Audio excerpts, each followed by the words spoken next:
Hi everybody, how you doing? This is Curtis York, and I'm here with Mr. Anthony Kent. How you doing today, sir? Pretty good. How about yourself? All right, can't complain. Now, I met Mr. Kent at the Black Expo about a week ago. I say it was a Yeah, week. last weekend. Last weekend, and he really impressed me because once I saw him, I really liked his energy, and I met his wife initially, and she had the same energy, and it's really good to see positive black people in the community. So I had to get in touch with them, and here we are. So, Mr. Kent, can you tell me a little bit about yourself? Yeah, I was born in Charleston, South Carolina. Moved to Charlotte at the age of 11. So I've been here since then. I went to high school at East Mecklenburg. Graduated. I went over to Winston-Salem State University.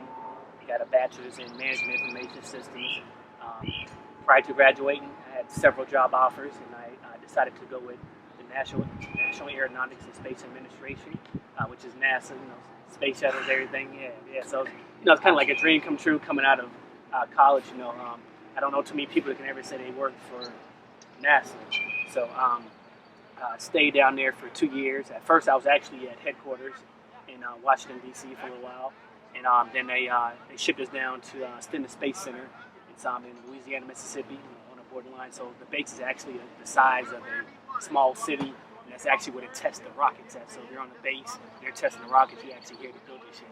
So it's a pretty awesome experience because most people probably have never been to a space shuttle launch in their entire life. So definitely. It seems like you had a lot of adversity. How do you overcome those types of things? Well, for me, it's kind of second nature. Growing up, I grew up in, like I said, Charleston, South Carolina. Very humble beginnings. I remember I came from a broken family, and my parents, I think, divorced when I was around 2 years old. Father was kind of absent. My mom struggled to raise myself as well as my older sister, and I remember at a very young age on the weekends we would go stand in line on Saturdays to get food stamps and but basically so now everything's electronic, so you get your EBT card, right, and everything's on there, so they email that to you, they mail it to you, so you don't have to go stand in lines anymore, so it's a lot different. So that struggle was definitely an experience that you never forget. Matter of fact, for a long period of time, my mom didn't even have a car, so we walked everywhere, took the bus, and which is crazy about that is that when you don't have certain resources, it puts you in particular situations or environments. And the reason why I say that is because at the age of 5, me and my mom, we had got off the bus, and I think we were walking towards our apartment. And as we were walking, we walked by this house, and it had a dog that had a lot of hair. At that age, 5 years, you're a little scared of dogs. So I remember me, I guess, being afraid, and I pulled away from my mom's hand, and I stepped back and flipped over a ditch, and my leg went out to the road, and I got ran over by a car. So at the age of 5, I'm run over by a car. And you got to think about it. You grow a lot at the age of 5. So I spent a lot of time in the hospital at the age of 5, and because I missed so much school, I ended up having to repeat the first grade. So, with all that you've dealt with, you could have easily took an alternative route. What kept you on such a straight and narrow path?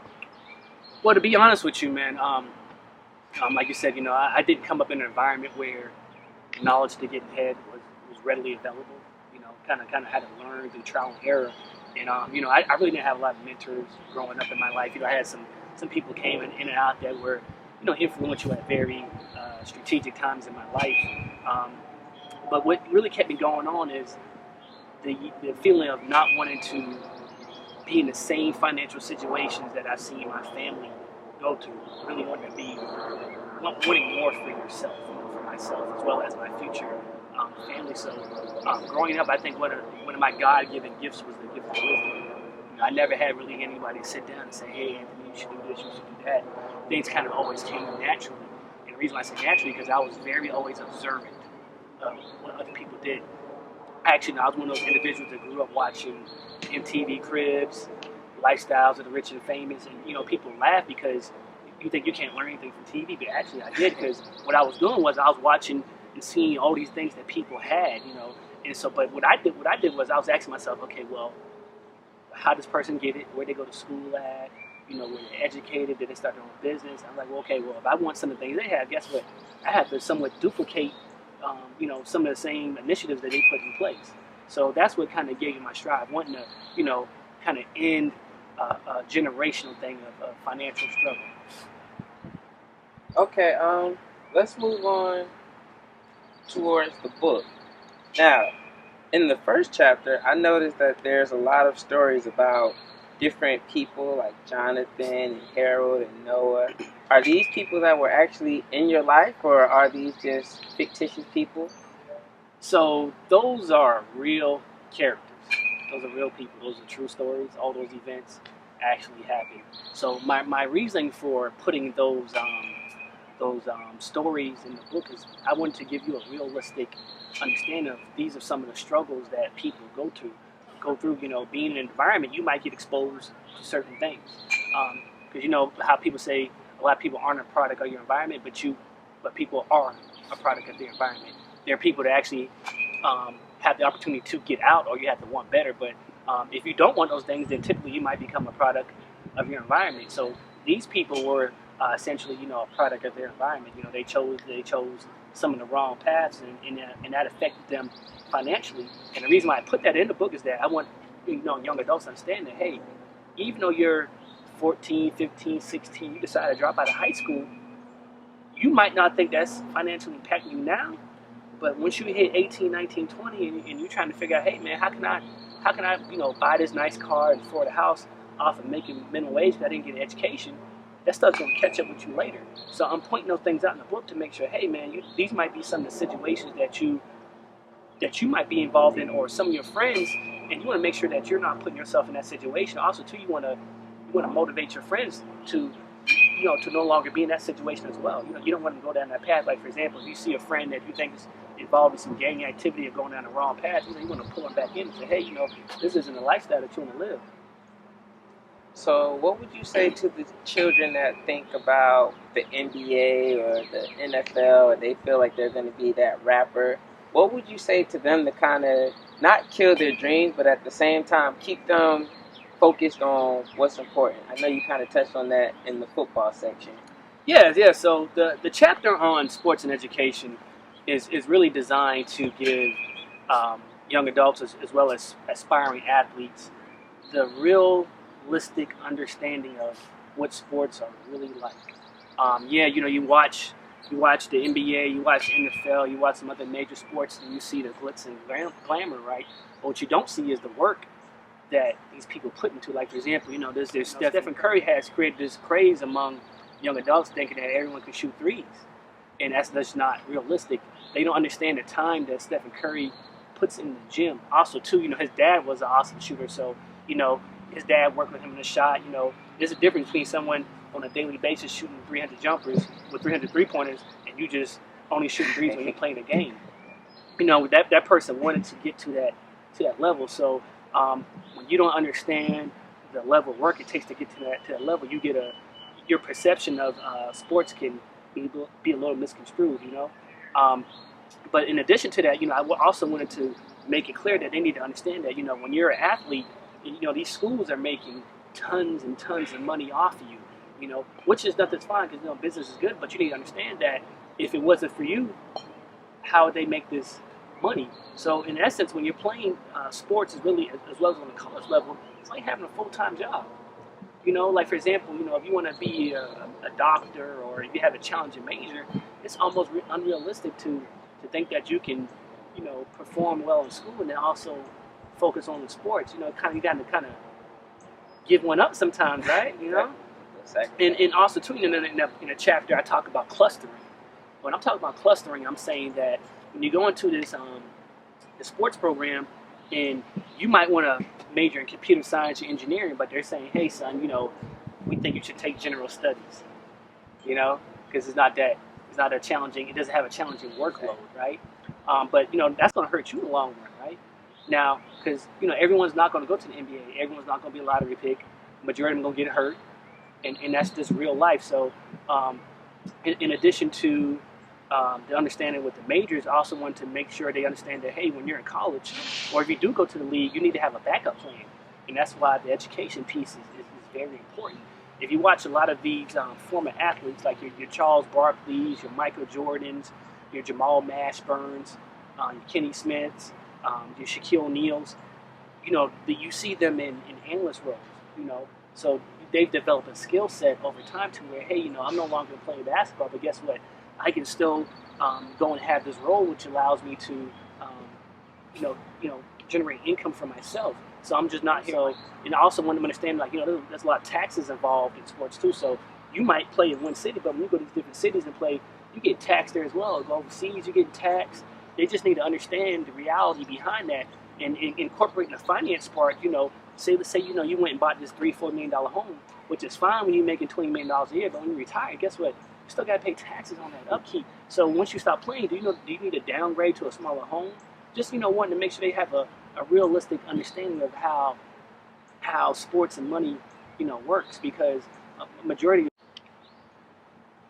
All right, now we were talking about what made you so different from the status quo in the area that you came from, because when you think about Charleston or really any neighborhoods that don't have the best reputation or socioeconomic status, you don't really see too many people make it out. So, and I also heard you say you didn't really have that many mentors. So what was it that made you stand out from the crowd and take the alternative route? Well, to be honest with you, I had to attribute a lot of that to my mother. Growing up, my mother was a disciplinarian. So anytime I did something wrong, I was disciplined. But the sad thing is, a lot of our kids nowadays, they just don't have that discipline at home. A lot of parents nowadays, they have what I call helicopter parenting, when you're more so your child's friend than the actual parent. So between me and my mother, we never crossed that line. She was always a parent, and I was always the child. So with that said, also too, being that I came from a very humble beginnings, and a lot of money wasn't attainable or accessible. Things I wanted in life, like let's say examples, a lot of kids had the new Jordans or all the GI Joes and all these toys. Anytime I wanted something, that never really happened. It was always a no. Matter of fact, I think the last time I had a birthday party, I was 4 years old. So growing up, I was able to live without. So as I got older, not having these things, it didn't bother me, right? So as I got older, I also started, when I got exposed to the people, I noticed that they would be upset or be distraught if they didn't have certain things. I'm like, man, I grew up never having those things. Like, what are you so upset about? You know what I'm saying? I don't get the Jordans every time they come out. Yeah. But like I said, since I wasn't able to get those things, right, that made me develop a work ethic. So I think I got my first job at 14 or 15. Was working at McDonald's, right? I think I worked at McDonald's for like maybe 2 months, and those 2 months were brutal. I recommend every teenager work in fast food. But McDonald's gave me appreciation for work ethic. The funny thing was, of course, there were some teenagers there, but there was also some older people there too. And I'm thinking to myself, I'm like, man, how can you afford to support your family on this income, right? And I remember, I had to clean the toilets and stuff like that. And, so it was definitely an eye-opener. So that's where I got my work ethic from. I learned how to start saving money at a young age, learned how to budget. Matter of fact, one of my job that really got my foundation making money was at Harris Teeter. Shout outs to Harris Teeter as well. So I started working at Harris Teeter. Started as a bagger. I worked in a hot sun. So I started as a bagger, worked my way up to a cashier, and then ultimately became a customer service clerk. So I was like a customer service clerk at the age of 16, making like $9.75. That's good money. So now we talking some years back, me the age of 16 making $9.75, some good that's some real good money, right? And that's where I got my work ethic for the grind, the passion, just to want more. I want to move to education now. I noticed that in the first chapter, when you talked about high school, you talked about how different factors affect school systems, like the budgets and the level of the teachers' education and what they know and what they can handle. Now, were you aware of these things when you were in high school, or was this something that you looked back on and learned later? Talking about the book, I have noticed it is like a resource. What gave you the inspiration to make the book such a resource tool where people could look in the back and find websites to get that information if they wanted? If they wanted to fact check, or if they just wanted to actually apply some of the things that are in the book, what gave you that direction or inspiration? Well, I'm glad that you talked about that. So yeah, definitely, like you said in the back of the book, I have a couple of pages that have a lot of resources that you'll read throughout the book, and so the book itself is really research based. You probably saw a lot of stats in there, so I spent a lot of time researching and including pieces in there that I thought people would really resonate with. So my thing is, a lot of times you have those people that say, hey, well, I don't like to read. So, if you're not going to read, I at least want to make sure that you can at least go and get the material that you want. Now, for the most part, you definitely need to read the book because there's something in it you can really benefit from. But if you just want to, get some quick tips or some direction on how to get help, then of course, you can go to the back of the book and look at some of those resources. So, wanted to give content as well as some additional tools to help people along the way. What is a piece of advice that you would give anyone, or what is a saying that you find yourself repeating constantly? So the funny thing is, my background's in project management, right? So I'm a project manager, right? And a project is supposed to be defined as being unique, right? So you yourself, no one has the same DNA, right? So everyone has their own social security number, right? So you yourself, you're a project, right? So your life is a project, right? So Curtis York, you're a teacher, right? So you got to ask yourself, okay, well, what does Curtis York want to be, right? So you have to plan that out, right? So it's the same thing with project management. So I tell people, plan, and plan again. So even at a young age, you want to ask yourself, before I go off to college on this journey, what do I want to be in life? Do I want to have a big house, fancy car? Do I want to travel? Do I want to have a family? All that stuff costs money, right? So your first day of high school, everyone starts out with a 4.0, right?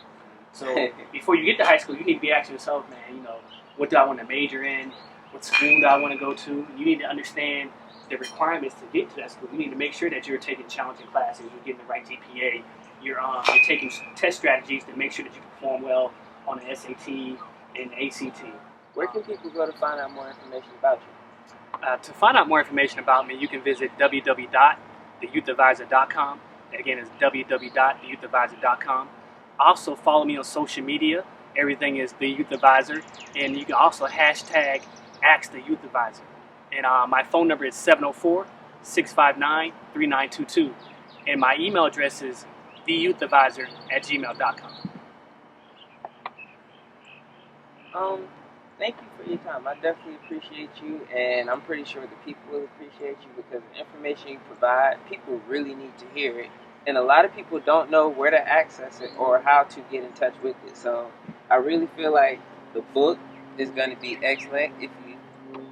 Where is it available at? Where can people actually get it? So you can get my book at www.theyouthadvisor.com. Also is on Barnes & Nobles as well as Amazon. So, a lot of people go to Amazon. Yeah. People definitely need to check out this book. It's so much information. Even if you aren't in high school or if you're in college or if you're starting out your career, this book definitely if you're well into your career, this book can definitely help you with things that you may not know about. So check it out. Are there any final words that you would like to leave the people with? Yeah, one of my favorite quotes is, money isn't everything, but how you choose to spend it will determine how much of you have left.